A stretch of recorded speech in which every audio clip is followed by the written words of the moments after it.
Alors, un petit complément de correction pour l'exercice 53, page 87, puisque Loïs m'a fait remarquer que dans certains livres, on n'avait pas tous la même suite à la question 2.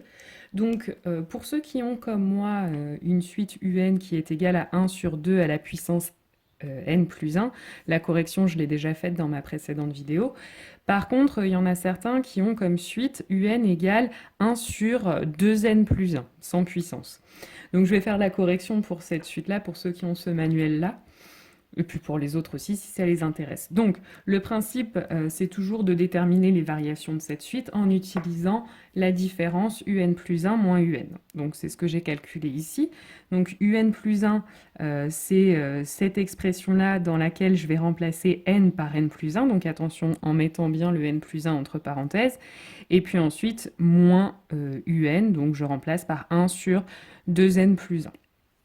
Ensuite, je simplifie un peu mon dénominateur, donc là j'ai juste développé, donc 2 fois n, 2n, 2 fois 1, 2, et puis le plus 1 que j'ai recopié, donc finalement ça me donne pour la première fraction 1 sur 2 plus 3, 2n plus 3.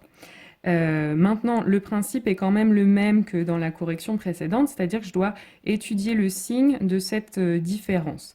Or, quand on a une différence de fraction, pour étudier le signe, c'est plus pratique de le mettre sur le même dénominateur. Donc le principe, quand vous avez deux fractions comme ça, c'est de multiplier en haut et en bas par le dénominateur de la deuxième fraction, donc 2n plus 1. Donc ça va faire 2n plus 1 sur 2n plus 3 fois 2n plus 1.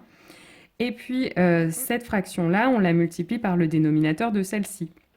Donc ça va nous faire 2n plus 3 sur 2n plus 3 fois 2n plus 1. Et donc quand on rassemble sous une seule fraction, donc le dénominateur commun c'est 2n plus 3 sur 2n plus 1. Et puis donc là j'avais dit, je multiplie par 2n plus 1, ça donne 2n plus 1. Et là je multiplie par 2n plus 3, ça donne 2n plus 3. Alors attention, c'est une soustraction, donc on pense bien qu'il faut soustraire toute cette expression-là, donc il faut des parenthèses. Et pour les enlever, j'ai un signe moins devant la parenthèse, donc je change tous les signes à l'intérieur de la parenthèse. 2n devient moins 2n, plus 3 devient moins 3.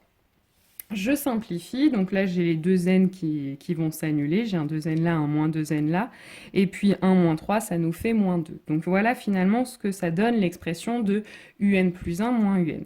Et donc là on s'aperçoit qu'on a une expression, je vous rappelle que n c'est un entier naturel, donc il est positif. Donc quand je le multiplie par 2, c'est toujours positif, et quand j'ajoute 3, ça devient même strictement positif. Donc cette expression est strictement positive. Celle-ci aussi, pour les mêmes raisons, un nombre positif que je multiplie par 2, ça reste positif, et quand j'ajoute 1, ça devient même strictement positif.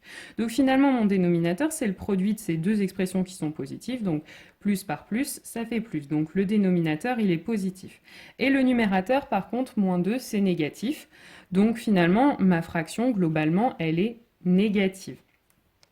Et donc finalement, qu'est-ce que ça me dit pour notre suite? Ça veut dire que un est plus grand que un plus 1. Et donc, si un est plus grand que un plus 1, ça veut donc dire que un est strictement décroissante.